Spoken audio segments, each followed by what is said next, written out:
winter training. Some people hate it. I think on CrewLAB, we've sort of developed a really cool tool so that people don't hate it. We've got a worldwide competition now, and it's called the Winter Wipeout. Welcome to the Winter Wipeout report. This is basically a weekly check-in on how things are going, who's crushing it, what's working, how to points farm like Peter does, and how we're looking to make it better. I guess quick introductions. I'm Simon, one of the founders of CrewLAB, and have been doing winter training with Peter now since 2016. Yeah, I'm Peter. I mainly work in data around CrewLAB. I'm the analytics admiral, as Simon likes to say. I've known Simon since I started rowing for him back in 2016, and I live out in Boston now, and I train with Riverside Boat Club. Go Stripes! I'm repping all of my rowing allegiances today. I've got UCLA on the hat, I've got Riverside on the jacket, and I also coach at MIT as an additional side gig. So I'm excited to talk a little bit about Winter Wipeout and really just CrewLAB's general philosophy towards training challenges. It's something that I think most programs and most sports go through whenever teams go apart for winter breaks, for summer breaks, etc. And it's something that we care a lot about. We like keeping teams together and cohesive during periods where they're apart, and we find that training challenges are one of the better ways to make that happen. So excited to be here today. A quick rundown of what we should cover now. You know who we are. We've mentioned Winter Wipeout a couple of times. I think we should talk about Winter Wipeout. It's a winter challenge. It has specific dates that it runs by.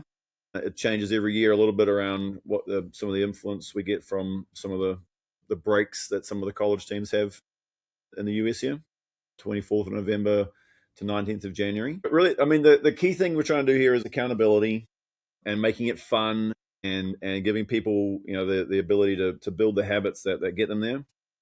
The coach does not have to be there, which is a key thing. Really, the idea here is this is athlete led. So the athletes, the captains, can make the squads that are competing against each other, and the coaches can get to the beach or the ski field, whatever works, and not have to be involved. Which for NCAA, IRA rules, that's required. So that's obviously a really useful feature.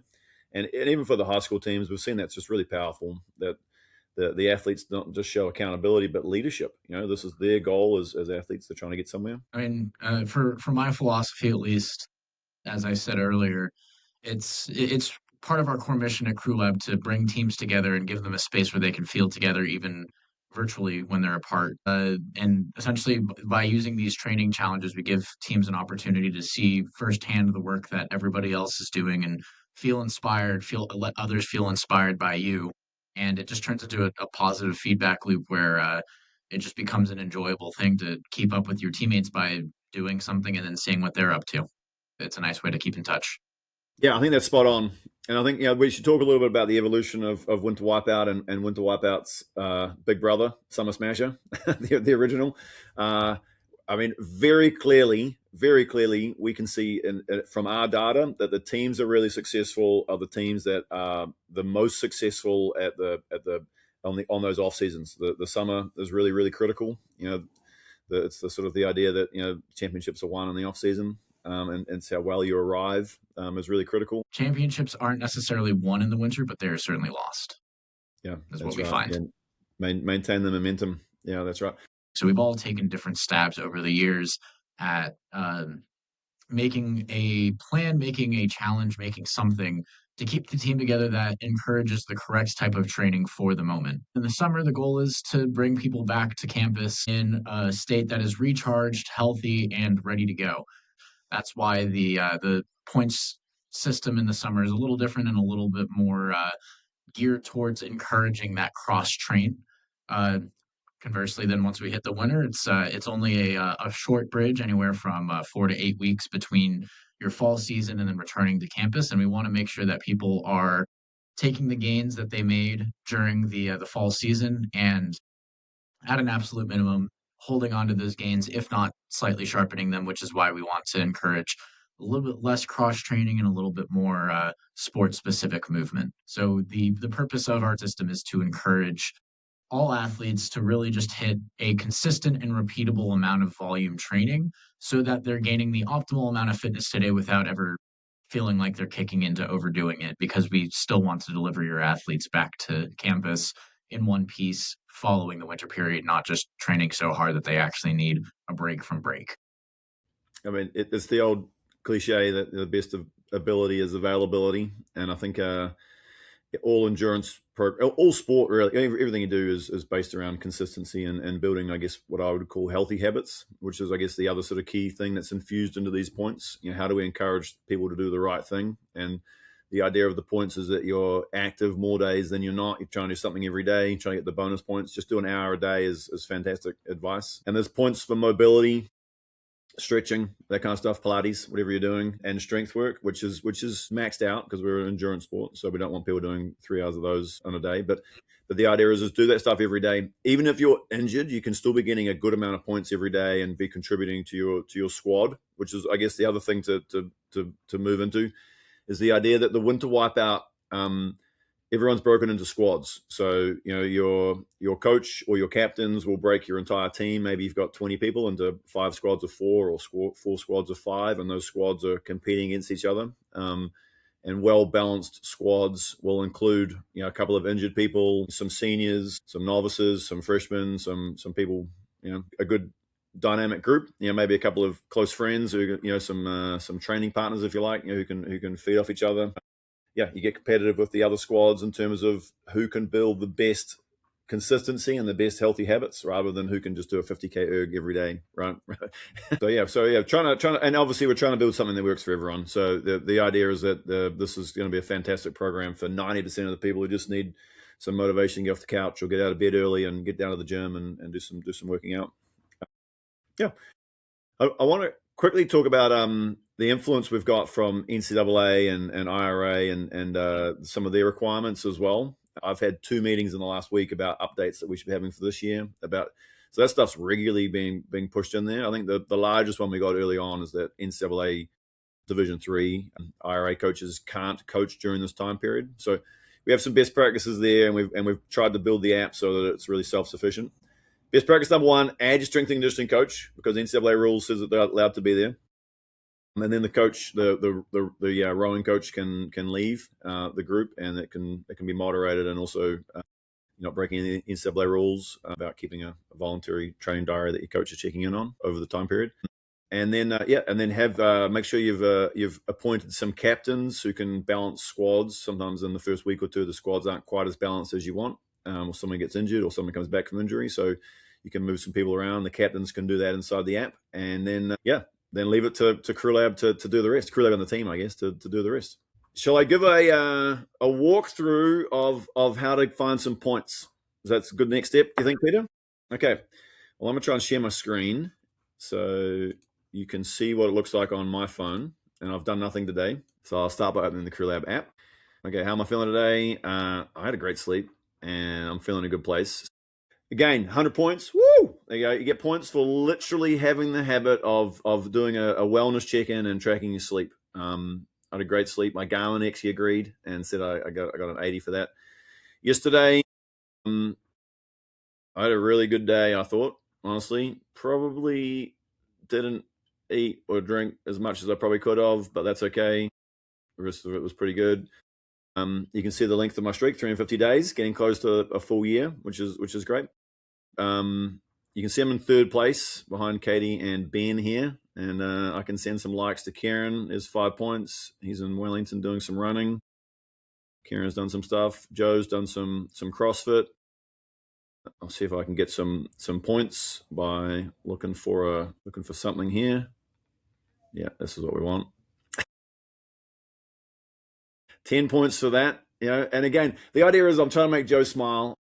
I'm showing him that I've seen his workout. I've had a bit of a giggle, and away we go. Essentially, the purpose of including points for both likes and comments is that healthiness for a team isn't dictated exclusively by the healthiness of the bodies that make it up. It's also the healthiness of the team members, and that includes emotional, mental wellness in addition to physical. That's why part of the reason why we have the wellness check-in every day when you first open the app. This is something that allows you to kind of also examine your own trends over time. And if you can see that graph spiking downward slightly, you can ask yourself, okay, what is it about my habits that have changed recently that might have led to worse sleep quality or making me feel worse? And on top of just being cognizant of your own mental and emotional wellness, we also want to encourage people to interact with their teammates. It's not just about like living in a vacuum and training on your own and just doing your own thing, checking the box and going home. We want people to start conversations with each other about the workouts that they're doing.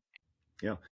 And then I'll show you how easy it is to log and get some points, right? This morning I did a bit of a stretch, so just hips and hammies. My RPE, mobility, it wasn't long. I really only did it to be able to claim these points, put it in all the groups, share the workout. Workout complete, tells me the points I got, some points for time, adding reflection, adding a photo, adding an effort, basically taking the time to build a really good training journal is what we're trying to reward here. If you do that, that's really useful. And it makes the whole environment just better for your teammates to see what's going on as well.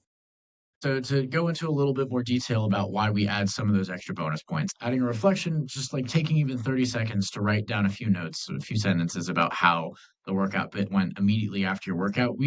This allows like a really robust training journal, like Simon said, so that way you can go back over time and view like, okay, these are how I felt about these workouts in the past and how I was able to steadily improve at them. As for photos, it's fun to see what crazy graphs Joe is coming up with whenever he does a workout and being able to kind of speak to those afterward. It's just a more engaging thing that entices a little bit more community within your page. For the effort wheel, that's an important metric, at least on CrewLAB side, because it helps us better accurately gauge kind of how much fitness you're gaining as far as like the ability to tolerate more and more training.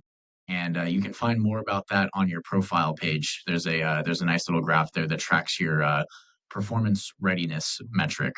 Let's dive into the squads for a second. So obviously we've kind of discussed this a lot around the idea of it being an individual leaderboard, and I'm up in third and well clear of Peter. What's happened, Peter? You got to start doing some work. And but that's only Winner at my own pace. yeah, that's right. And build those habits, build those good healthy habits, right? But really, that's only one element of it. The second one, which is probably much more engaging and more exciting, is the idea of the squad leaderboard. So CrewLAB HQ, which is basically CrewLAB East Coast, Boston, they're doing quite well. They've got a good spread of people getting some work done, which is great, and doing some good stuff. And there's a chart there. Second place is a lot of our interns and advisors and bits and pieces. They're doing well. And then in third place, sadly, is CrewLAB West. I'm going to get some people to step up and get around this a bit more. Mitchell needs to do some more work for sure. Let's talk about point farming. I know Peter has issues with the fact that. Would you like to explain your issue, Peter? There you go. I'll give you the floor. There are a few ways to maybe hack the point system a little bit. We haven't fully come to a consensus within the company on how ball sports, for example, should contribute as an activity.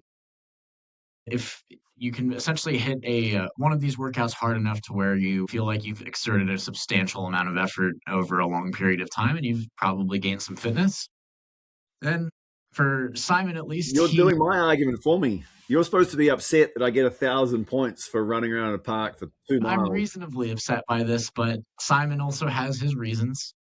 Simon got 1,100 points, 1111, for doing this near 90-minute soccer/footy sesh. Considering the average heart rate that he's got there, it makes me wonder exactly how hard he was exerting himself for this, and makes me wonder if we should make it so the ball sports all go straight into the other category, regardless of how hard you exerted yourself. But Simon has arguments to the opposite direction, and I'm actually quite interested to hear them now. Yeah. So I guess I have a secondary goal, right? So my secondary goal is I want to run 5K in a week, and I currently am carrying an ankle injury, so I'm trying very desperately to meet those goals any way I can. I was not particularly mobile in this soccer game, even though I'm claiming that I scored the winning goal. I don't think I did, but I think I defend my point farming with the idea that I'm tracking fitness, which is better than sitting on a couch. But yeah, I love the fact there's a little bit of that tension, right? And I think that's really it's great. Points farming happens. with the comments and the likes and that kind of stuff. I think embrace it, is my opinion, and talk about it in your team about what's acceptable and what's not, and have the idea of build the standards and the set of behaviors that define what your team is, and have those conversations up front, and then have the idea that it's really positive that you're complaining about someone doing exercise or health related activities, which is, I think, is great. Yeah. We're here to provide the tools, but I mean, there's a lot of different ways to use a tool, and we want to encourage everybody to find the way that works best for them within CrewLAB. Yeah.